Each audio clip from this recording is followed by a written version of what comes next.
اگر بندے کا ایمان پختہ ہو تو جو بندہ گناہ کرتا ہے وہ اس کے اوپر یوں تڑپ جاتا ہے کہ جیسے کوئی نابینا شخص آگ کے کنویں کے اندر گر رہا ہو تو اس کو دیکھ کے بندہ تڑپ جاتا ہے۔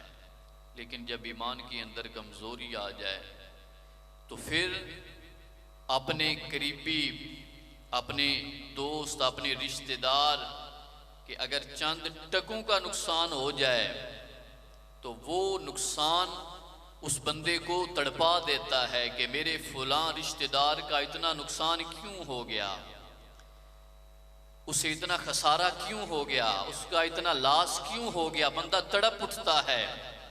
لیکن اس کی نماز قضا ہو جائے تو اس بندے کو پرواہ ہی نہیں ہوتی۔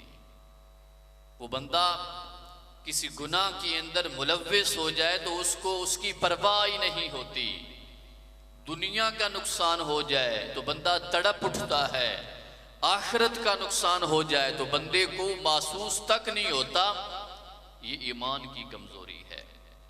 وہ ایک والدہ تھی، اس کا بچہ نماز نہیں پڑھتا تھا۔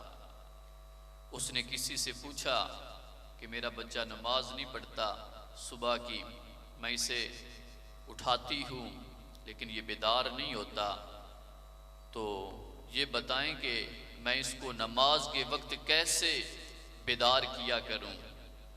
تو اس سے کہا گیا کہ اے اللہ کی بندی، یہ بتا کہ جس کمرے کے اندر تیرا وہ لخت جگر سو رہا ہوتا ہے، اگر اس کمرے کو آگ لگ جائے تو تیرا رد عمل کیا ہوگا؟